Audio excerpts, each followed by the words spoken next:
안녕하세요, 시청자 여러분. 모두 건강하게 잘 지내시죠? 코스모스TV의 김정아입니다. 아름다운 재단에서 진행하는 2022 변화의 시나리오 스폰서 지원 사업에 선정되어 이주민을 위한 생활법률 상식이라는 프로그램으로 8가지 주제로 여러분과 만나고 있습니다. 오늘은 그 7번째 주제인 부동산 임대차 계약에 대한 이야기를 나눠보려고 합니다. 우리가 바로 집에서 살고 있는데요. 이 거주지와는 우리와 뗄래야 뗄 수 없는 것이지만 실제 계약을 한다고 하면 겁부터 먹는 게 현실인 것 같습니다. 그래서 오늘은 지난주에 이어서 손수혁 변호사님을 모시고 부동산 임대차 계약에 대해 알아보도록 하겠습니다. 안녕하세요, 변호사님. 네, 안녕하세요. 네, 먼저 인사 부탁드립니다.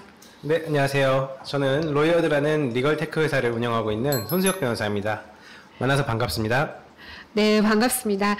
지난주에 이어서 이번 주에도 만나게 되었는데요. 이번 주에는 부동산 계약에 대해서 이야기를 나누려고 합니다. 네, 지난 주제 이야기와 이번 주제 소개 부탁드리겠습니다. 네, 지난번 시간에는 이주민 여러분이 교통사고를 일으키거나 또는 피해를 입으셨을 때 어떠한 주의사항이 있는지에 대해서 이제 간단하게 말씀을 드렸는데요. 이번 시간에는 사실상 모든 분들이 적어도 한 번 이상은 이제 경험하는 내용이죠. 이제 바로 부동산 임대차와 관련해서 일상에서 발생할 수 있는 사례나 어떤 주의해야 할 점에 대해서 간단히 이제 살펴보는 시간을 갖고자 합니다. 네, 먼저 이렇게 구체적으로 알아보기 전에 이주민들에게 이름만 들어도 생소할 수 있는 부동산, 임대차 이런 용어 설명부터 좀 부탁드리겠습니다. 네, 실생활에서는 이제 공인중개사 사무소를 부동산이라고 하는 경우도 있기는 한데요. 먼저 이제 부동산의 법률상 뜻은 동산이 아닌 재산을 의미합니다. 동산이라는 것은 이제 자동차, 보석, 전자기기 같이 이동이 가능한 재산 전부를 이제 의미하는데요. 결국 이동이 불가능한 재산, 즉 토지, 건물 이 두 가지를 이제 부동산이라고 합니다. 다음으로는 임대차인데요. 임대차는 임대, 그러니까 빌려주는 것과 임차, 빌리는 것을 합친 단어입니다. 이제 법적으로 살펴보면 매매와 함께 이제 가장 흔한 유형의 계약에 해당하고요. 이제 법에서는 빌려주는 사람, 즉 임대인의 권리와 의무, 그리고 빌리는 사람, 즉 임차인의 권리와 의무에 대해서 각각 이제 규정을 하고 있습니다. 어떻게 보면 이제 간단한 단어를 좀 복잡하게 설명을 해드린 것 같은데요. 이제 방금 설명해드린 내용을 간략히 종합하면 결국 이제 부동산 임대차 계약이란 이제 토지나 건물을 빌려주고 빌리는 내용의 계약이라고 할 수도 있겠습니다. 그 중에서 이제 아마 공장을 운영하거나 농장을 운영하는 경우가 아니라면 대부분은 이제 주택이나 상가를 일정 기간 사용하고 비용을 지급할 것을 이제 약정하는 계약을 뜻한다 이렇게 보시면 되겠습니다. 아, 토지나 건물 좀 더 가까이 우리의 집을 빌려주고 빌리는 내용이 계약이라고 말씀해 주셨는데요. 부동산 임대 중에는 한국에만 있는 전세라는 개념이 있다고 하는데요. 전세에 대해서 이주민들에게 설명 부탁드리겠습니다. 네, 말씀하신 대로 전세 제도는 이제 국내에만 있는 독특한 제도입니다. 현실적으로 설명을 드리면 어떤 다액의 보증금을 한꺼번에 지급하되 이제 임대 기간 동안에는 별도의 차임, 그러니까 임대료는 지급하지 않는 그런 제도입니다.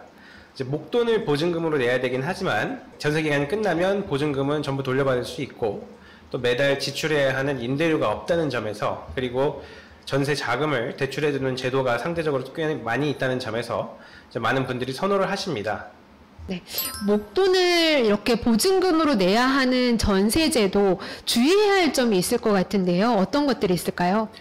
네, 이제 많은 분들이 보증금으로 낼 목돈을 이제 마련할 수만 있다면 정기적인 임대료가 나가지 않는 전세 제도를 이제 많이들 선호하십니다. 이제 문제는 이제 목돈의 어떤 보증금 네. 이 부분입니다. 전세 기간이 끝나면 제 시기에 정확히 보증금을 돌려받아야겠죠. 근데 만약 임대인이 이해하기 쉽게 집주인이라고 하겠습니다. 이 세입자의 보증금을 돌려주지 못하거나 이제 집주인과 제3자 사이에 생긴 이유로 이제 집이 경매가 들어가면 경우에 따라서는 보증금을 온전히 돌려받을 수 없는 경우가 생깁니다. 그나마 어떤 경매된 집의 낙찰가가 보증금보다 매우 높거나 네. 선순위 배당자, 즉 이제 경매에서 나온 돈을 먼저 회수할 수 있는 사람이 없으면 이제 번거로운 절차만 좀 거치면 그나마 보증금을 온전히 받을 수 있는데요. 다만 이제 선순위 배당자가 있어서 경매 대금을 누군가 먼저 가져가 버리면 세입자 쪽에서는 이제 집주인에게 돈을 받을 권리만 남을 뿐이지 현실적으로는 돈을 이제 회수하지 못하게 됩니다. 아, 전세 대금은 보증금 대부분 액수가 참 큰 돈일 텐데요. 돌려받지 못한다면 큰일입니다. 그렇다면 이를 방지하기 위해서는 어떻게 해야 할까요? 네, 방금 이제 말씀드렸듯이 선순위 배당자가 없어야 최악의 경우에도 이제 보증금을 돌려받을 수 있는데요. 이를 방지하기 위해서는 이제 두 가지를 꼭 확인하셔야 됩니다.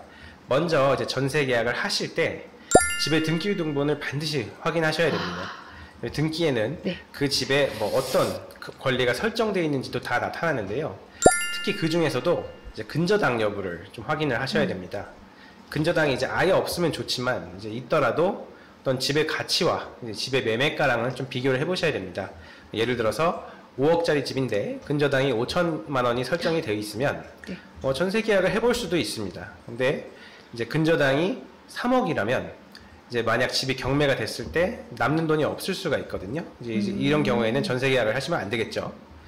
이제 두 번째는 확정일자 부여받기입니다. 이제 아까 말씀드린 사례에서 이제 근저당이 없는 집에 이제 확정일자를 받을 경우에는 집주인이 그 뒤에 뭐 근저당을 아무리 받더라도 앞선 확정일자를 가지고 세입자가 먼저 경매 대금을 받아가게 되어 있습니다. 아, 내용이 좀 어려운데요. 혹시 사례로 좀 설명해 주실 수 있을까요? 네, 뭐 제가 예전에 상담을 이제 드렸던 이제 안타까운 사례가 하나 있는데요. 네. 뭐 신혼부부였는데 뭐 시세보다 좀 저렴한 보증금으로 내놓은 아파트가 있길래 이제 뭐 특약사항이나 등기 이런 것도 잘 확인을 안 하고 이제 덜컥 계약을 하셨답니다.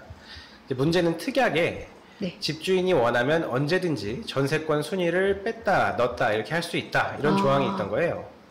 그래서 전세권 순위는 그 등기에 기입된 날짜가 확정일자랑 동일한 기능, 그러니까 순위 보존 기능을 하는 건데, 그래서 이 부분은 근저당이 없는 집에 애초에 계약을 해서 전세권 등기를 해서 1순위가 되어 있었는데 네. 집주인이 이제 특약을 이용해서 전세권 등기를 빼고 은행 가서 대출을 받고 근저당을 1순위로 넣고 기존 전세권은 그 아래 2순위로 이제 밀어넣는 방식으로 그렇게 해서 이제 최종적으로는 4순위가 돼 있던 거죠.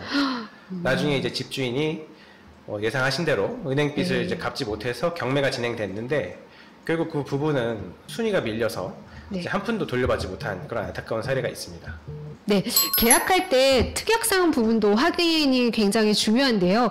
특약사항이라고 말씀하셨는데 임대차 계약서에 특약사항 외에 또 기재된 내용은 어떤 것들이 있을까요? 국토교통부에서 제공하는 표준 임대차 계약서가 있습니다. 이제 부동산의 표시, 당사자, 중개사 정보, 주택의 표시 등이 있습니다. 이제 표준 임대차 계약서의 경우 보증금 사례에서 말씀드렸던 내용들이 이제 민간 임대주택의 표시에서 선순위 담보권 등 이제 권리관계 설정 여부라는 이제 어려운 제목의 항목에 기재되어 있으니까 그 부분을 꼭 주의해서 살펴보셔야겠습니다. 네, 그러면 계약서를 작성할 때 내국인은 저희들은 주민등록증을 기준으로 하는데요. 이주민일 경우에는 어떤가요? 네, 원칙적으로 계약 체결에는 국적은 이제 상관이 없습니다. 이제 다만 계약 상대방 입장에서는 이제 이주민의 신원을 알아야 이제 계약 진행을 위한 이제 어떤 일련의 후속 조치를 할 수 있기 때문에 이제 아무런 신원 확인 방법 없이 이제 계약을 체결하기는 아무래도 어렵겠죠. 그래서 이제 외국인 등록증이나 여권을 이제 참고하시면 되겠고요. 통상 이제 이주민이 임대인일 경우에는 이제 등기를 통해서 소유권 확인 절차를 거치고 이제 임차인일 경우에는 이제 가계약금을 받는 방식으로 계약이 진행될 것입니다. 네, 말씀해 주셨듯이 이주민일 경우에는 외국인 등록증을 기준으로 임대차 계약서를 작성하게 되는데요. 이주민의 체류지가 변경되었을 때는 신고를 다시 해야 하나요? 네, 뭐 한번 작성된 임대차 계약서를 굳이 변경할 필요는 없고요. 다만 이제 체류지가 변경될 경우에는 이제 외국인 등록 관련해서는 행정상 진행해야 될 내용들이 있을 겁니다. 등록 외국인이 체류지가 변경되었을 때는 15일 이내에 새로운 체류지의 시군구의 장이나 이제 관할 출입국관리소 외국인과 서장 또는 출장 소장에게 전입 신고를 하시면 됩니다. 최근에는 온라인을 통한 신고도 가능한데요. 그 온라인을 통한 신고는 단독 세대의 경우 본인이 직접 신고해야 합니다. 단 이제 17세 미만의 경우에는 부모가 대리해서 신청도 가능합니다. 아, 그렇군요. 네, 이렇게 계약이 작성되었을 때 전세금이 목돈이라 불안하기도 할 텐데요. 그 임대인을 보호하기 위해서 주택임대차 보호법이 시행되고 있는 걸로 알고 있습니다. 이 주택임대차 보호법이 이주민에게도 적용이 가능한가요? 이주민들에게도 주택임대차 보호법은 물론 이제 적용이 됩니다. 주택임대차 보호법 관련해서는 주의해야 할 사항 이야기보다는 이제 만약 이주민께서 임차인이라면 이제 알아두셔야 할 사항이 몇 가지가 있는데요. 일단 주택임대차 보호법의 가장 큰 특징은 임차인에게 대항력을 부여한다는 점입니다. 이는 집주인이 바뀌더라도 새 주인에게 임차인으로서 권리를 주장할 수가 있습니다. 주택임대차 보호법이 없었다면 집주인이 바뀌었을 때 새 주인에게는 임차인으로서 권리를 주장할 수가 없는 것인데요. 이를 법으로 보완해 준 것입니다. 따라서 임차인의 경우 이사와 전입신고를 마치면 집주인이 바뀌더라도 기존 임대계약을 계속 주장할 수가 있습니다. 또 하나는 우선 변제권입니다. 서울의 경우 현재 보증금 1억 5천만 원 이하의 임대차는 5천만 원까지는 순위와 상관없이 임차인께서 우선 변제를 받게 됩니다. 마지막으로는 계약갱신 청구권이 있는데요.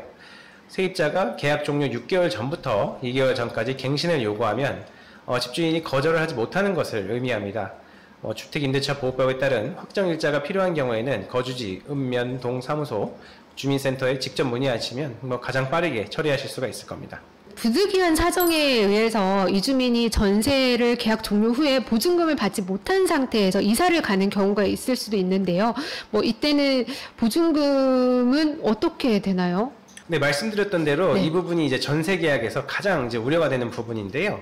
만약 이사를 하셨다면 네. 이사 전에 법원에 임차권 등기 명령을 반드시 신청하셔야 됩니다. 그래서 이걸 받게 되면 이후에는 주택 인도에 대한 어떤 대항력과 우선 변제권을 유지를 하게 됩니다. 네, 감사합니다. 이렇게 부동산 임대차 계약에 대해서 알아봤는데요. 부동산 임대차 계약서 작성 시에 저희가 주의해야 할 점을 다시 한번 말씀해 주시겠습니까? 네. 가장 먼저 내가 계약하려는 곳의 주소와 등기부 등본상의 주소가 일치하는가, 그래서 현재 날짜에 집 소유자가 계약 상대방이 맞는가, 현재 날짜에 걸려있는 어떤 날짜 기준으로 근저당이나 가압류가 총 얼마나 있는지, 그리고 등기부 등본이 최근 발행 일자에 해당하는지 여부를 반드시 확인하셔야겠습니다. 이렇게 네 가지를 설명해 주셨는데요. 그러면 이렇게 계약을 이주민들이 임대차 계약 작성 후에 반드시 또 해야 할 일들이 있다고 하면 다음 과정에 대해서도 설명 부탁드리겠습니다. 네, 일단 첫 번째로 외국인 등록증을 기준으로 임대차 계약서를 이제 작성을 하십니다. 그리고 두 번째로 관할 출입국 관리소에서 15일 이내에 외국인 등록증과 임대차 계약서를 지참해서 체류지 변경 신고를 하셔야 됩니다. 그리고 마지막으로 주민자치센터에서 확정일자를 부여받으시면 됩니다. 혹시 15일 이내에 체류지 변경 신고를 못 하셨을 경우에는 등기소로 방문하셔야겠습니다. 네, 부동산 임대차 계약 시 주의해야 할 점과 그리고 임주민이 임대차 계약서 작성 후에 해야 할 일들에 대해서 정리를 해주셨는데요. 그리고 정말 이것만은 꼭 잊지 말아야 된다. 코스모스 TV 시청자들에게 전하는 당부의 말씀 부탁드리겠습니다. 네, 이주민분들뿐만이 아니라 이제 부동산 임대차 계약은 누구나 한 번쯤은 접하게 되는데요. 이때 많은 분들이 가격만 보고 또 계약의 구체적인 내용은 확인하지 않는 경우가 있습니다. 하지만 말씀드린 것처럼 부동산 계약, 특히 전세 계약의 경우에는 거금의 목돈을 타인에게 맡기는 것이기 때문에 언제나 계약서와 등기부 등본을 꼼꼼히 살펴보고, 또 모르는 게 있다면 반드시 이제 공인중개사님들에게 문의하고 난 다음에 계약을 체결하셔야겠습니다. 네, 감사합니다.